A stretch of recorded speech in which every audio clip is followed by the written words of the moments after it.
Dando continuidade ao curso sobre o ser humano, hoje a quinta aula, nós vamos continuar vendo sobre a imperfeição. Nós vimos a perfeição, passamos 3 aulas praticamente, a quarta aula foi sobre a imperfeição, o processo em si, e hoje, ainda dentro da imperfeição, nós vamos ver os demais seres humanos, como é que eles são formados e como é que eles funcionam. Nós vamos ver basicamente isso aí. Para começar, é importante considerar que aquele casal que era puro, perfeito, santo, ele perdeu a perfeição que tinha. E ele perdeu a perfeição nas 3 dimensões, no espírito, na alma e no corpo. Brevemente eu vou falar da perda da perfeição nas 3 dimensões. No nível do espírito, nós percebemos em Gênesis 3 que a mulher passou a ser dominada, a ter a influência do maligno, do diabo na vida dela. Ou seja, pelo fato de ela acreditar na mentira, ela passou a ser filha da mentira, filha do pai da mentira, quer dizer, filha do pai da mentira. Porque tem uma passagem, nós vamos ver em Romanos, livro de Romanos 6, no verso 16, diz assim: Não sabeis que daquele a quem vos ofereceis como servos para obediência, desse mesmo a quem obedeceis sois servos, seja do pecado para a morte ou da obediência para a justiça? Aqui é uma pergunta, mas ele está fazendo uma afirmação. Você não sabia que tal, então ele está fazendo a afirmação. E nós vemos aqui, olhando o versículo do final, lá no final, podemos perceber que o ser humano só pode produzir em seus atos dois frutos, ou morte ou justiça. Seja do pecado para a morte ou da obediência para a justiça, quer dizer, seja obedecendo a Iarro, o Criador, para ser justo, ou obedecendo ao diabo para pecar e herdar a morte, são 2 possibilidades. Acontece que nesse versículo fica muito claro para a gente que existem 2 tipos de guia espiritual. Eu vou chamar guia espiritual porque assim eu não encontro outra palavra mais adequada. Ele diz, olha, no começo do versículo: Não sabeis que daquele a quem vos ofereceis como servo para a obediência, ou seja, daquele a quem a gente se sujeita, desse mesmo a quem nos sujeitamos somos servos. Eu vou dar um exemplo aqui. Você decide fazer um cartão de crédito. Então, existe uma autoridade no cartão de crédito. Então, quando faz o pacto, o contrato, então a pessoa se submeteu como servo para a obediência àquele contrato. Quando faz um contrato de aluguel, a pessoa se oferece como servo para a obediência aos ditames daquela aliança, daquele pacto, daquele contrato. E aqui está deixando claro que a pessoa espontaneamente só pode se oferecer como servo para a obediência ou ao Espírito Santo ou ao Espírito do diabo, ou ao Espírito puro ou ao Espírito impuro. Porque não tem outra possibilidade, haja visto que os frutos são 2 possibilidades só, é morte e justiça. E é bem sabido por nós que temos um mínimo de conhecimento das Escrituras, que no final da vida, depois da vida terrena, o ser humano só terá 2 possibilidades: viver na glória, no céu, ou ir para o lago de fogo e enxofre. Existem religiões apontando outras alternativas, mas são todas contrárias ao que as Escrituras dizem. São religiões que não estão obedecendo às Escrituras. Então, nesse caso aqui, nós percebemos que só existem 2 guias espirituais. Bom, o que a gente precisa levar em conta aqui é o seguinte: existem muitos espíritos maus e existem muitos espíritos bons. Exemplo, espíritos maus, demônios. Existem até castas, hierarquias, são principados, que são os mais chefões, potestades, que são um segundo nível, príncipe, né? Dominadores do mundo tenebroso, e os demônios, assim, digamos assim, de baixa categoria. Isso no livro de Efésios a gente vê essa classificação. Os espíritos bons existem vários também. Existe o Espírito Santo, o espírito de anjos, anjos são seres espirituais, então os espíritos de anjos, e seres humanos que se santificam também têm um espírito bom. Nós vamos ver essa parte aí na próxima aula, como é que o ser humano sai do estado de imperfeição para o estado de perfeição. O Salvador veio aqui à Terra fazer isso, nos fazer ser perfeitos, como perfeito é o Pai, como diz Mateus 5,48. Então, aqui nas Escrituras, nós percebemos que depois daquele desastre, depois daquela má notícia lá do Jardim do Éden, a carne daquele casal, a carne deles, foi terrivelmente afetada quando eles caíram em si, quando eles se deram conta do que tinha feito, a carne dele passou a ser contra Iarro. Ora, como o maligno teve acesso ao ser humano, fez com que o espírito dele programasse a mente e a mente programasse a carne para a carne ser contra Iarro. Carne ser contra o Espírito Santo.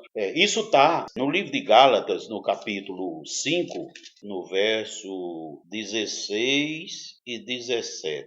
16 diz: Digo, porém, andai no Espírito, e jamais satisfarei as concupiscências da carne. Note aí que Iarro, o nosso Criador, está na sua palavra nos dizendo que a gente nunca deve fazer a vontade da carne. Por quê? Porque no 17 está explicado. Porque a carne milita contra o Espírito e o Espírito contra a carne. Porque são opostos entre si, para que não façais o que porventura seja o vosso querer. Então aqui esse Espírito, eu acredito que na sua Bíblia também está com letra maiúscula. Trata-se do Espírito Santo. Então a carne é contra o Espírito. Quando foi que a carne humana se tornou contra o Espírito Santo? Ser contra o Espírito Santo é ser contra Iarro, contra o Criador. Quando foi que ela se tornou? Lá no Jardim do Éden, quando Satanás teve acesso ao ser da mulher e do homem, fez manipulação na carne, a ponto de esse aleijão, esse defeito, se tornar transmissível, hereditário de geração em geração. Ou seja, um bebezinho, ele ainda no ventre materno, ele já tem uma carne que não se converte. Esses impulsos malignos da carne do bebezinho no ventre materno não se manifestam porque ele ainda tem uma mente em desenvolvimento, né? O espírito ainda também está adquirindo propósito, intenções e tal, mas a gente percebe que ele sai lá de dentro, já começa a bagunçar, pega o brinquedinho, é aquela desordem,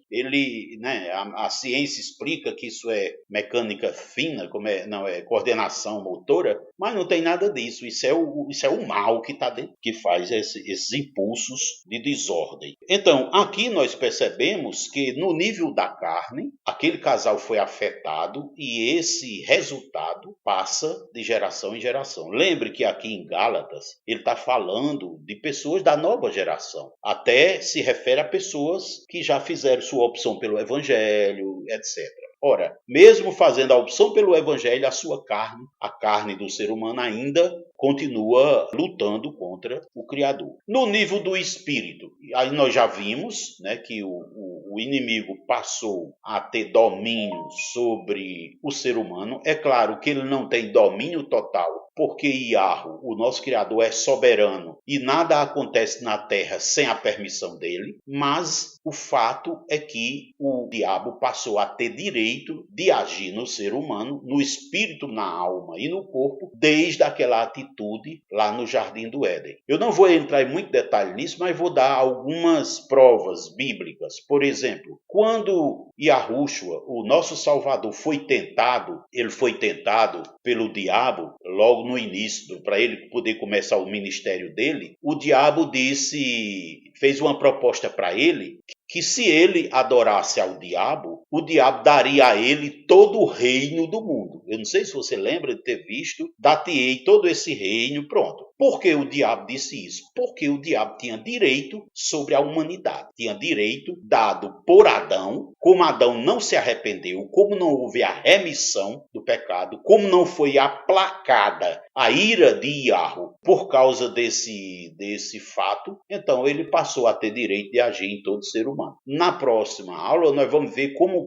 interromper esse direito. Como é que a gente interrompe esse direito do inimigo agir na vida do ser humano. Muito bem, então Então, já vimos aí duas coisas no espírito. E na alma, naturalmente na alma, se ele tem acesso ao espírito, na alma, naturalmente, porque os pensamentos, as emoções e as vontades são decorrência dos propósitos no coração. Vimos alguns exemplos de propósitos aí. Então, o propósito de cultivar o jardim vai desencadear uma série de pensamentos. Amolar a enxada, preparar, tudo isso são pensamentos decorrentes. O propósito de gestação, da maternidade, vai desencadear uma série de pensamentos ligados a fazer o berço, fazer o enxoval, fazer os preparativos, cuidar do corpo, tudo isso aí. Então, a partir da atitude de desobediência do primeiro casal, o ser humano passou a ser acessado, governado, escravizado pelo maligno. Em Romanos 6,16, nós vimos: não sabeis que daquele a quem vos ofereceis como servo para a obediência, desse mesmo a quem obedeceis sois servo. Isso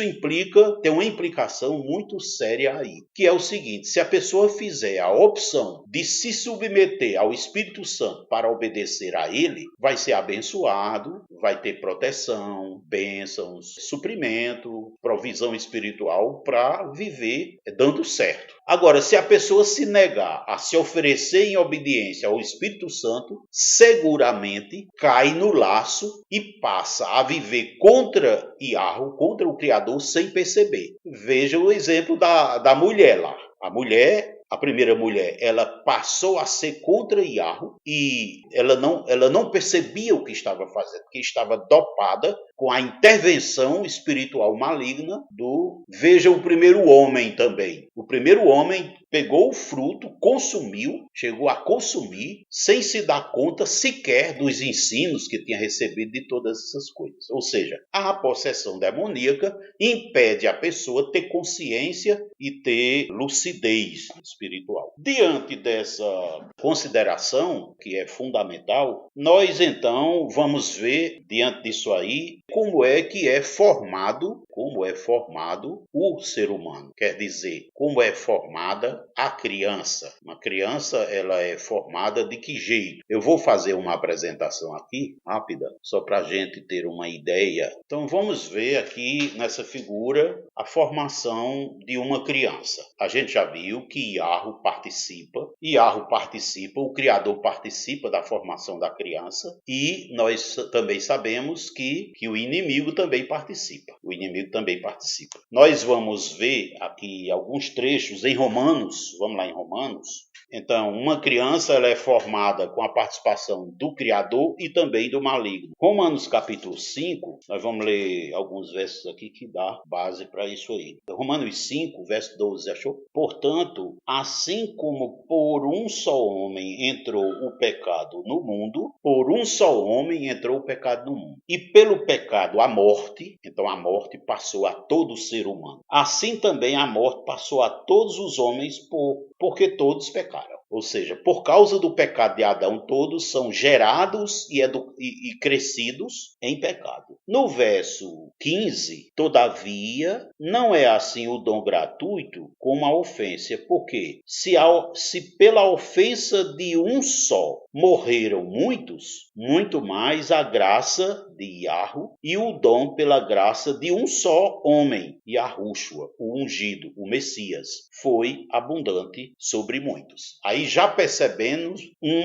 duas situações. Assim como o pecado veio por um homem chamado Yahushua, que muita gente chama Jesus, veio a remoção do pecado. No 16, o dom, entretanto, não é como o caso em que somente um pecou, porque o julgamento derivou de uma só ofensa para a condenação, mas a graça transcorre de muitas ofensas para a justificação. Olha que coisa tremenda aqui, no meio do versículo, porque o julgamento derivou de uma só ofensa, a ofensa de Adão e Eva lá no Éden, para condenação, para condenar toda a raça humana. Uma só ofensa, a de Adão e Eva, levou toda a raça humana à condenação. Por isso é preciso a existência de alguém que venha fazer a justificação, que é o Salvador. Se pela ofensa de um, no 17, e por meio de um só, reinou a morte, muito mais os que recebem a abundância da graça, o dom da justiça, reinarão em vida por meio de um só, a saber, Yahushua, o Messias, o ungido. Olha o 18. Pois, assim como por uma só ofensa veio o juízo sobre todos os homens para condenação, mais uma vez aí, olha, só um homem fez toda a raça humana ser condenada. Só um homem, Adão. No 19, porque como pela desobediência de um só, muitos se tornaram pecadores, assim também por meio da obediência de um só, muitos se tornam justos. Quer dizer, muitos são salvos, muitos se tornam perfeitos. Então, esse trecho aqui, ele prova claramente que Satanás tem direito de agir no ser humano. Quando Yahushua, o nosso Salvador, esteve aqui na Terra, ele deu muitos exemplos de expelir demônios das pessoas. Acontece que muitas pessoas não lembram que aquele que está com um paletó e gravata e colarinho branco também é governado pelo maligno. Também tem a ação do maligno sobre a sua vida, se não foi interrompido isso aí. Se essa ação maligna não foi interrompida. E só quem pode fazer essa interrupção é o Salvador, Yahushua. Muito bem. Então nós estamos falando da formação de uma criança. Então veja aqui, o triângulo é o corpo, o quadrinho, o retângulo é o espírito e essa outra área é a alma. Então, Yahu participa da formação do corpo, do espírito e da alma da criança, mas o maligno também participa. Quem mais participa? Está aqui. Adão, nós vimos agora em Romanos 5, nós vimos que por causa da ofensa de Adão, todos os outros foram afetados. Quem mais participa da formação da criança? Os antepassados, nossos avós, bisavós. As atitudes deles culminaram em algo na nossa vida, no nosso espírito, na nossa alma e no nosso corpo. No livro de Êxodo, capítulo 20, verso 5, esse trecho de Êxodo 20 fala dos mandamentos. Então, no verso 5, diz assim: não as adorarás, nem lhes darás culto, porque eu sou Yahu, teu Criador, zeloso, que visito a iniquidade dos pais nos filhos, até terceira e quarta geração daqueles que me aborrecem. Isso se confirma em Deuteronômio 5:9, eu não vou ler, mas aqui fica claro que o pecado dos pais afeta os filhos até terceira e quarta geração. Tem mais um detalhe, se não foi interrompido, porque para cada geração é terceira e quarta à frente. Se aquela geração seguinte não interromper, terceira e quarta à frente, e assim vai. Só que as bênçãos, que é no verso 6, e faço misericórdia até 1000 gerações, daqueles que me amam e guardam os meus mandamentos. Então, 1000 gerações é muita geração à frente, né? Se botar aí 100 anos de idade, dá muitos anos para frente. O que é que nós estamos vendo aqui? Que os nossos antepassados, os pensamentos, os propósitos e as atitudes dos nossos antepassados contribuíram para o que nós éramos no ventre materno já. Isso é muito sério, sabe? Isso é muito sério. Infelizmente, as religiões, pelo menos aquelas onde eu trilhei as fileiras delas, umas 10 aí, mais ou menos, com mais precisão, umas 5 assim, que eu tive mais tempo estudando os oráculos deles, os princípios, eles ocultam muitas dessas coisas que nós estamos vendo aqui, ou ensinam de forma distorcida. Mas eu quero trazer para esse aspecto aqui. Então, um bebezinho no ventre materno, a formação dele e o funcionamento dele acontece por esses quatro agentes, vamos chamar assim: o Criador, o maligno, Adão e os antepassados. Quem mais? Os noivos. Esse aqui é muito sério.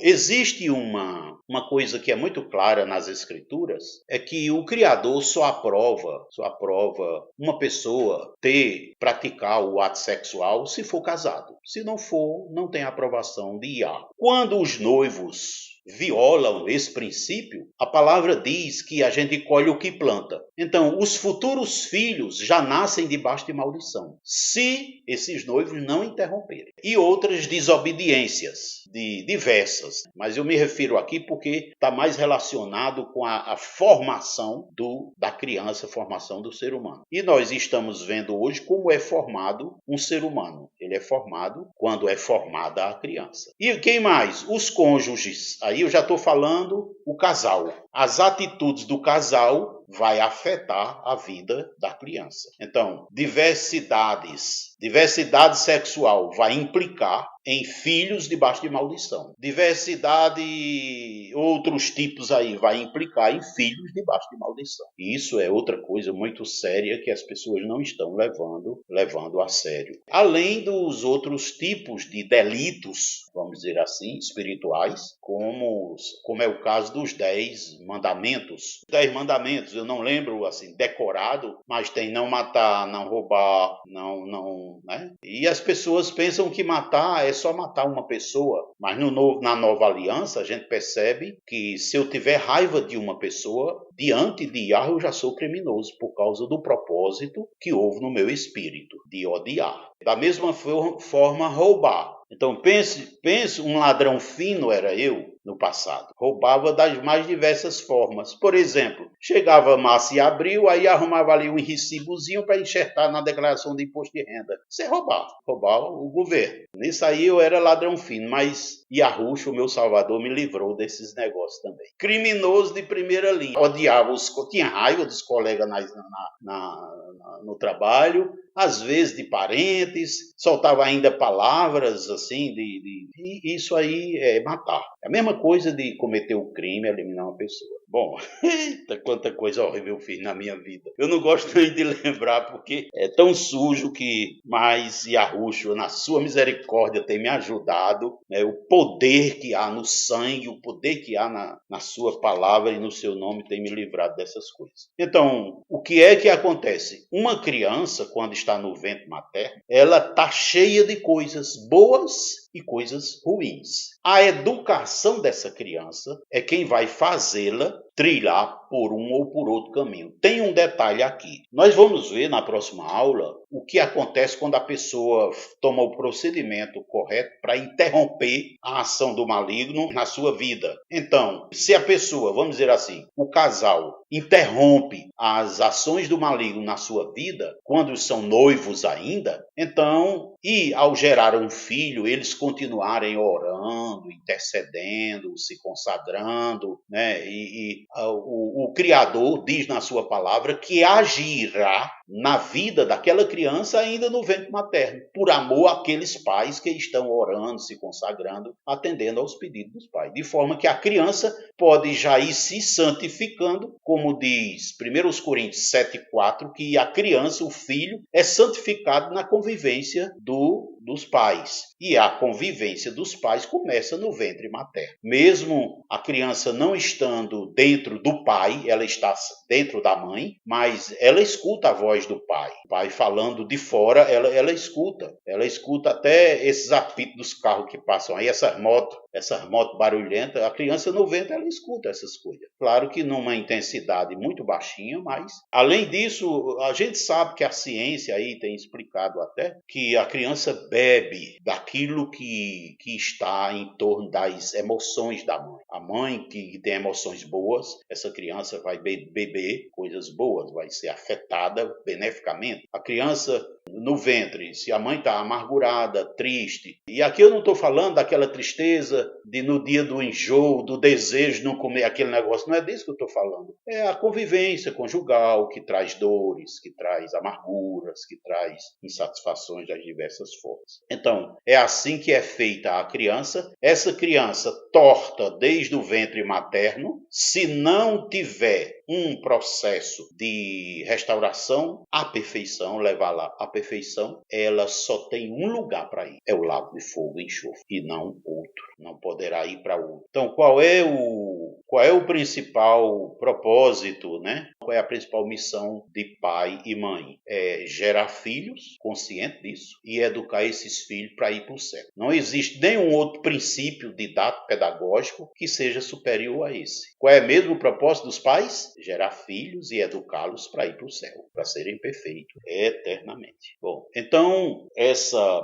parte aí, eu acredito que é suficiente para a gente ver que, primeiro, lá no Jardim do Éden, aconteceu algo que fez todo ser humano ter a ação do maligno sobre a sua vida. Então, primeira lição, no Jardim do Éden, aconteceu algo que fez com que todo ser humano nasça já sob a ação do maligno. Segunda lição, só existem dois tipos de espírito que agem no ser humano. Espírito das trevas, espírito maligno e espírito puro. Não existe um mais ou menos, um que está. Só tem dois tipos, segundo a gente vê nas escrituras, só tem dois tipos.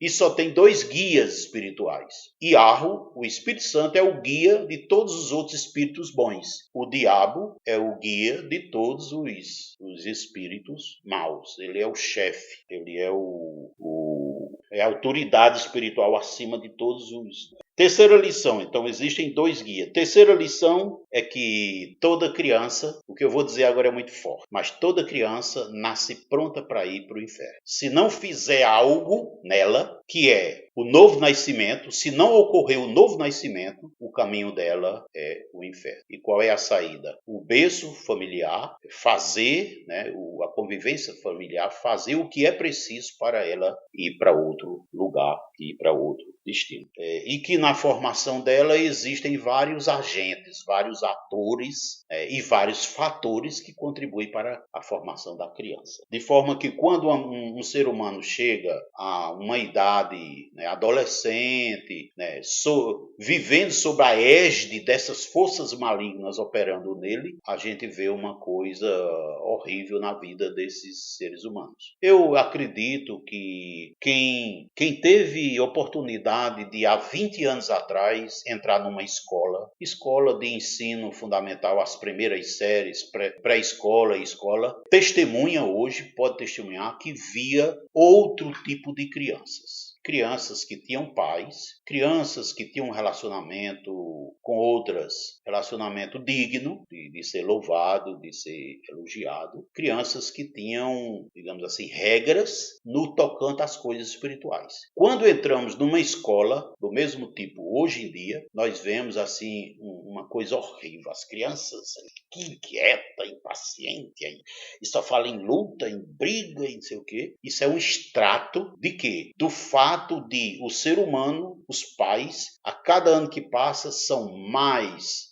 frios em relação à palavra, ou são mais ateus, ou são mais inclinados a religiões do que ao evangelho, já que sabemos que o evangelho não tem nada a ver com religião. Então, temos aí à frente uma missão importante. Como eu disse no início desse curso, o propósito não é só quem participa saber, mas é viver isso aí e ensinar outras pessoas. Existe um episódio que vai acontecer muito brevemente chamado arrebatamento. Se houver oportunidade e desejo, eu posso me ater a uns 2 encontros ou 3 sobre isso aí, mas o que nós vemos, segundo as escrituras, fazem 15 anos que eu estudo sobre isso me incomodou desde 20 anos, quando eu me converti, e esse assunto me levou a desenvolver um método sobre o estudo do fim dos tempos. Desenvolvemos o método, testamos, funcionou. E através desse método, à luz das escrituras, nós não vemos anos para frente para acontecer o arrebatamento. Ou seja, é o prazo que a humanidade tem para tratar de fazer a opção pelo conserto, de se cadastrar para se consertar. É o período da graça, como diz, nós estamos no período da graça, que é a nova aliança. O arrebatamento vai cessar, vai é o prazo, é o fim para esse prazo. Depois, quem quiser ser salvo terá que passar pela guilhotina, porque haverá um morticínio enorme na humanidade, que será feito por um homem que já está aí e daqui a alguns dias ou meses, quem sabe até semanas, ele estará sendo eleito o governante global. Nós percebemos que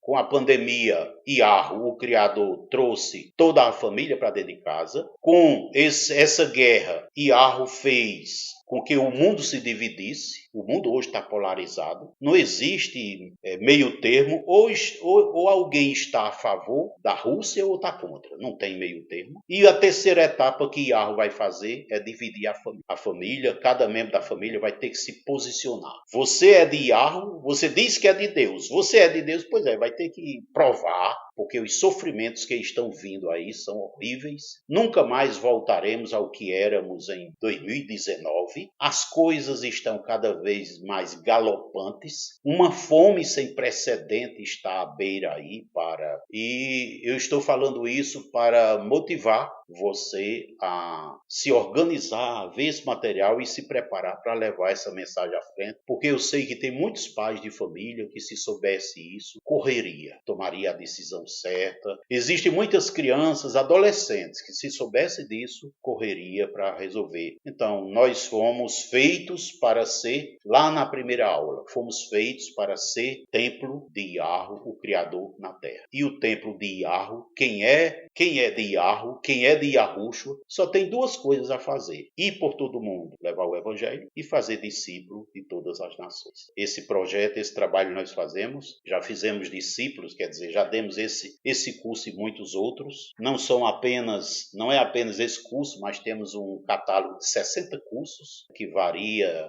pelo menos uns 30 na área de família, casamento, sexo, amor e muitos outros. Na área de fim dos tempos temos muito batismo, arrependimento, perdão, oração, jejum, dízimo, os mandamentos, tudo isso aí são ensinos importantes, mas esse curso, nele nós coamos, digamos assim, o mínimo dos mínimos que uma pessoa deve saber para que, num piscar de olho, possa mudar radicalmente a sua vida. Sair do caminho do inferno e pegar o caminho. Na próxima aula nós vamos ver detalhe de como pegar a vereda para ir para o céu.